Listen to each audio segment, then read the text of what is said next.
Owen is going on about his car again. $612 for brakes and something to do with the rotors. He's running the numbers out loud by the coffee machine, the way people do when they want someone else to carry a piece of the weight with them. There was a time you would have carried it. You wait for that familiar tightness, the one that used to creep up your chest whenever a number like that got said near you. It never shows up. You just nod. You tell him that sounds rough. You mean it. But something inside you has gone quiet in a way you never consciously chose. Owen doesn't catch it. Marisol does.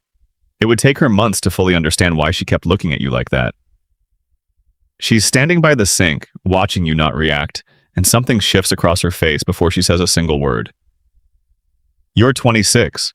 You bring home $51,000 a year working at an insurance company in Tulsa. The kind of job nobody grows up dreaming about, but plenty of people end up needing. Your title is claims coordinator. It sounds like nothing and means something very specific to maybe 6 people. You've got $1,900 sitting in an account you named Sparrow. Not because the bank required a name, but because calling it something gentle made it easier to leave untouched. 3 weeks back, you got a raise. Nothing huge, $81 extra a month after taxes.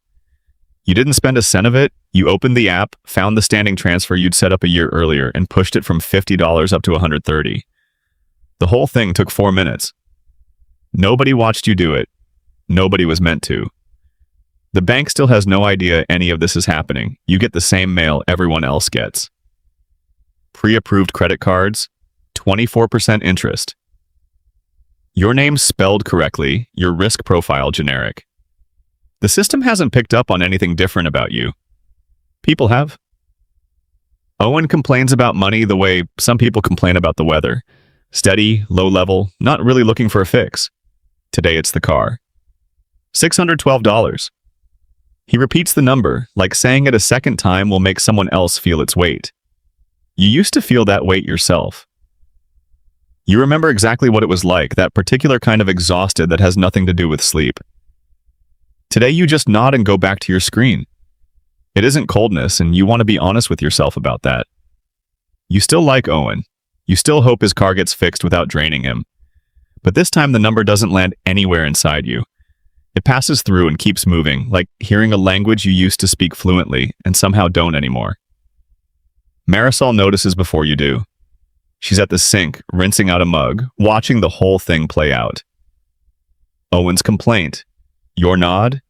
The silence sitting where a reaction used to live. She doesn't say anything at first. She just holds her gaze on you a beat longer than the moment calls for.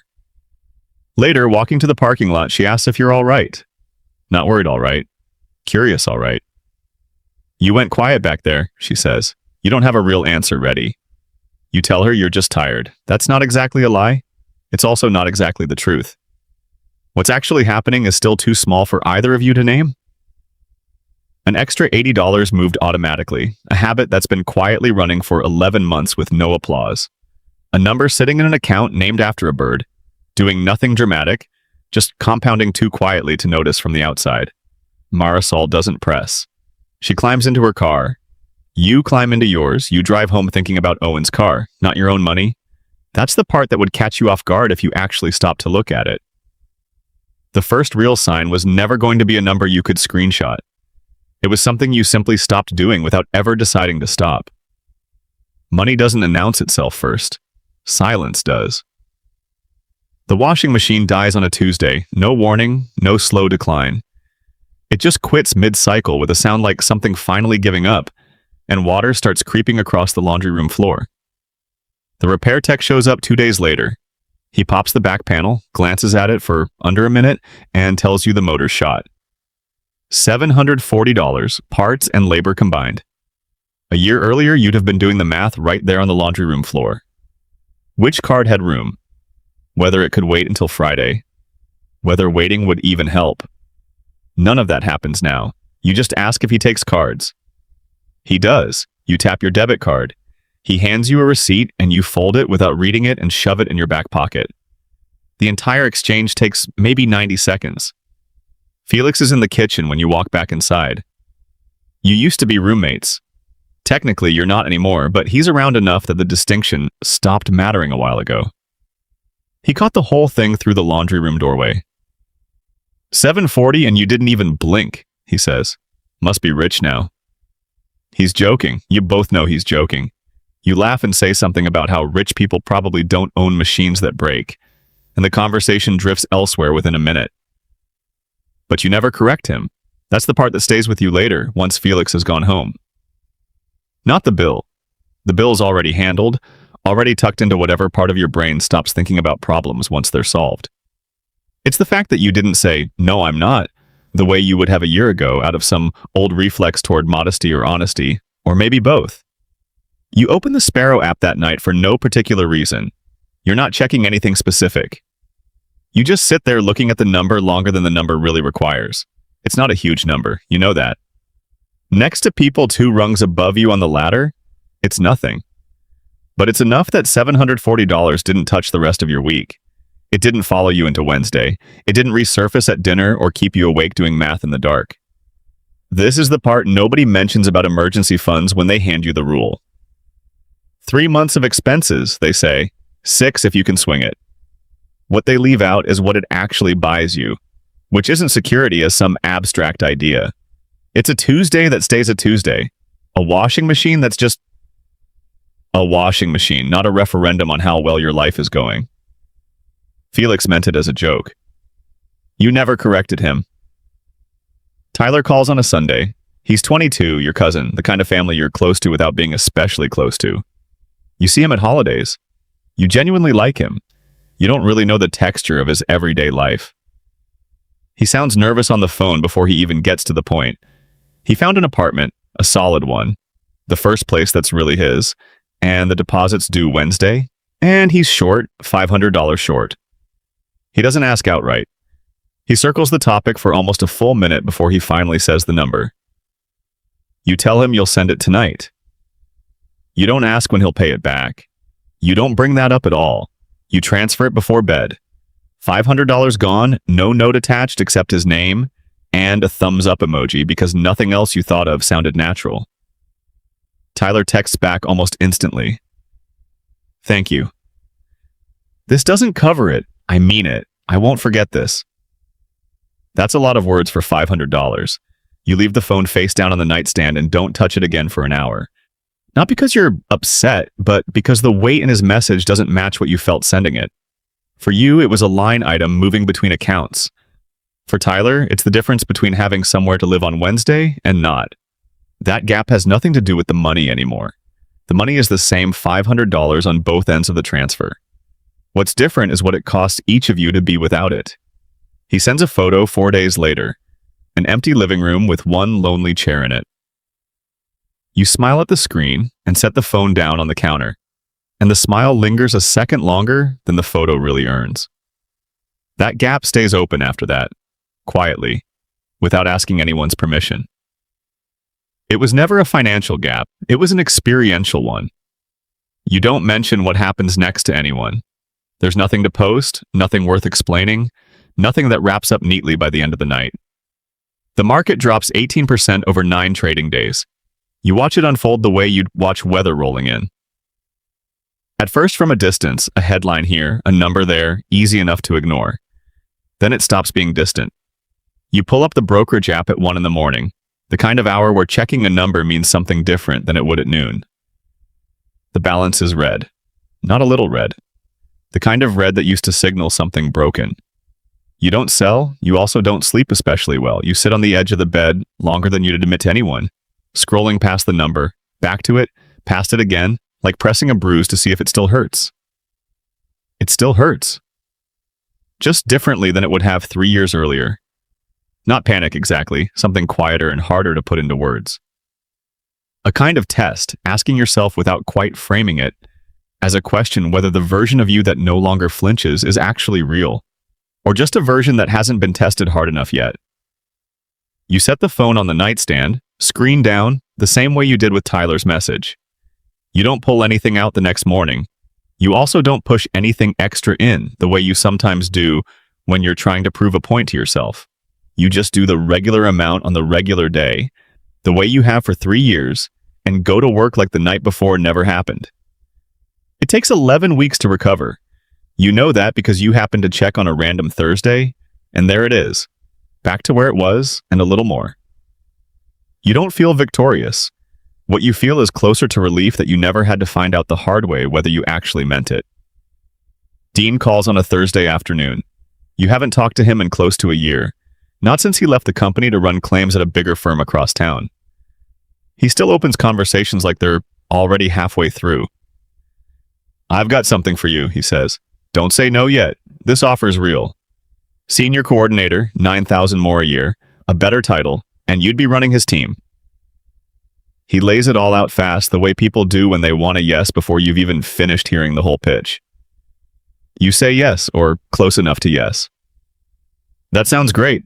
Let's talk more," you tell him, and you mean it in that moment, the way you mean things at 4 in the afternoon on a Thursday when someone hands you a number that size. He sets up a walkthrough of the office for Saturday morning. You drive over with the radio off. You've already started running the numbers in your head before you're even on the highway. The raise, the new title, how it would read on a resume, what your parents would say. By the time you take the exit, you've basically made up your mind. The building is nicer than yours. Glass walls, high ceilings, a parking garage instead of a lot. You pull in early, park in a visitor spot, and just sit there a minute with the engine running, looking up at the floor where Dean said his team works. You shut the engine off. You sit there longer than makes any sense. Long enough that a woman walks past your car twice, once heading in, once coming back out with coffee, and you're still parked in the same spot doing absolutely nothing. You're not thinking about the money anymore. You're thinking about the commute. 40 minutes each way without traffic, closer to an hour with it. You run that math the way you used to run grocery math. Quietly, automatically, the kind of calculation that happens whether you invite it or not. 5 days a week, roughly 10 extra hours that currently belong to you and wouldn't anymore. You think about your mornings, the quiet ones where nothing happens, where you make coffee slowly and scroll your phone for no reason and leave the house only when you actually have to. You think about how many of those mornings you'd be trading for a number that, honestly, you don't even need. Dean texts, "Are you out front?" "I see your car." You don't answer right away. You start the engine back up. You pull out of the visitor spot, drive slowly enough past the building's front entrance to take it in one more time, and then you just keep driving. Out of the lot, onto the road, back toward home. You don't call Dean until Monday. You're polite about it. You thank him. You mean it. And you tell him you're staying put. He sounds confused, not offended, just confused, the way people get when the math doesn't add up on their end. "You drove all the way out there for nothing?" he asks. "No," you say. "I drove out there to figure it out. I just ended up figuring it out somewhere else." He laughs a little, not really understanding, wishes you well, tells you the door's open if you ever change your mind. You hang up and the week keeps moving like nothing happened, because to nearly everyone around you, nothing did. You turned down more money. That's the whole story from the outside looking in. From the inside, the no didn't happen at a desk or on a phone call or even really in your own head.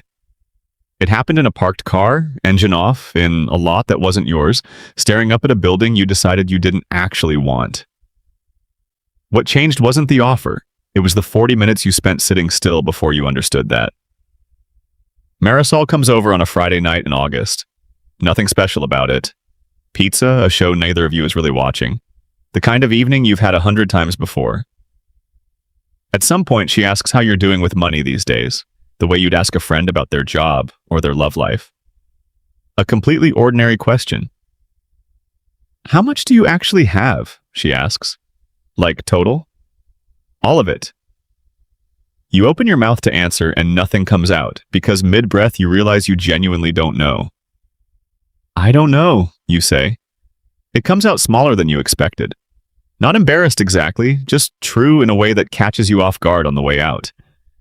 Marisol laughs, but it's the kind of laugh that's checking whether you're kidding. "You don't know how much money you have?" "I haven't looked in a while." The pizza goes cold in your hand. You never finish that slice. It's not that you've been avoiding checking, it's that there's been nothing pulling you to check. The transfers just happen on their own. Sparrow on the first, the brokerage on the third, the 401k pulled straight out of your paycheck before you ever even see it. The whole system runs itself, which was always kind of the point, and also exactly why you've gone this long without ever adding it all up. "You should look," Marisol says. "I think it's more than you think." After she leaves, you sit at the kitchen table with your laptop, the pizza box still open. One lonely slice of crust left that nobody's going to eat. You open the Sparrow app first, out of habit, and it asks for your password. You type the one you think it is. Wrong. You try the other one, the one you use for basically everything else. Wrong again. You sit there a second, the laptop's glow the only light on in the kitchen, trying to remember the last time you actually logged in instead of just glancing at a notification. 9 months, maybe longer. You forgot the password to your own savings account because you stopped needing to know it. You request a reset. You wait on the email. You make a fresh cup of coffee while you wait, and by the time you sit back down, that's gone cold too, sitting untouched next to the laptop. You get back in, you pull up the brokerage account next, then the 401k, the one you've never once logged into outside of open enrollment. You add it all up the slow way, line by line, on a notepad next to the laptop because you don't trust yourself to do it in your head. $38,200 total. It's not a dramatic number. It's not one that would make anyone gasp. But it's higher than you expected, enough that you run through the math twice just to make sure you didn't miss a decimal somewhere. What actually stays with you isn't the number itself. It's the fact that Marisol asked the question before you'd asked it of yourself in months. She didn't need the laptop. She'd been watching the evidence pile up in all the small ways you'd stopped reacting, stopped flinching, stopped doing math out loud at gas stations and coffee machines and laundry rooms. You'd been building something for years without ever once stepping back to see it as a whole. It took forgetting your own password to find out how true that was. You don't text Marisol the number. You don't think she'd even ask, and you're not sure it would change anything if she knew. You weren't hiding it. You'd simply stopped needing to look. The year winds down the way most of them have lately. No single event marks it. No bonus, no windfall, no one dramatic Tuesday when everything shifted. You sit down on a Sunday between Christmas and New Year's, the way you do now every December, and actually look at the whole picture instead of just the individual pieces. Brokerage, savings, the 401k you still barely check more than twice a year. You add it all up the slow way, line by line, the way you did back in August when Marisol first made you look. $61,400. You sit with that for a minute. It's not a huge leap from where you stood in August. It's just 5 more months of the same $80 transfers, the same paycheck deductions, the same quiet nothing happening on the surface while something kept building underneath. That's the part you understand now in a way you didn't a year back. Nobody builds a number like this in one dramatic month. They build it across 60 unremarkable ones, stacked end to end, until one day the stack is simply there. 2 days before New Year's, Bowen stops by your desk. You haven't talked money with him since that morning at the coffee machine nearly 6 years ago now, when he complained about his car and you went quiet in a way neither of you understood at the time. He's different now, too. Older, married, a baby on the way come spring. He asks if you've got a minute. I want to actually start saving, he says. Real saving, not just whatever happens to be left over. I don't really know where to begin. You almost laugh, not at him, at the shape of the moment itself. This is the same Owen who used to do his complaining out loud at that machine, number after number, problem after problem, never really expecting an answer. Now he's asking for one directly, and somehow you're the person he decided to ask. You give him the version that's true and completely unglamorous. Pick a number, even a small one. Automate it before you get the chance to spend it. Don't touch it when something scares you. Keep doing that longer than feels reasonable. He writes some of it down. You don't know if he'll actually follow through. That part was never really up to you, and you've made enough peace with that not to need the outcome to feel finished. What sticks with you walking back to your car that night isn't the advice itself. It's the fact that the conversation happened at all. That the same person who once stood at the center of your first quiet moment with money is now standing at the start of his own, not yet knowing what it costs or gives back, or how long it takes before anyone even notices. You don't feel like you've arrived anywhere. That's the strange part. Nobody warns you about in advance. There's no finish line where the number finally gets big enough that you actually feel it. There's just more distance quietly opening up, the same way it always has, between who you were at that coffee machine and who you are now, between Owen 6 years ago and Owen tonight, between every version of this that's still ahead of you that you can't yet see. Nobody applauds a number that grew while you weren't watching. That's exactly how you know it's real. Somewhere in that same building, a few weeks into January, someone new is standing at the coffee machine. Her name doesn't matter yet. She's 24, new to the floor, still learning where everything is. She's talking about a bill, or maybe her phone, or a deposit she wasn't expecting, running the math out loud the way people do when they want someone else to feel it with them. Owen is standing right there. He nods along. He says that sounds rough. He means it. He doesn't notice that he's not really feeling it the way he used to. Somewhere in that building, someone is about to go quiet for the first time and not know why yet.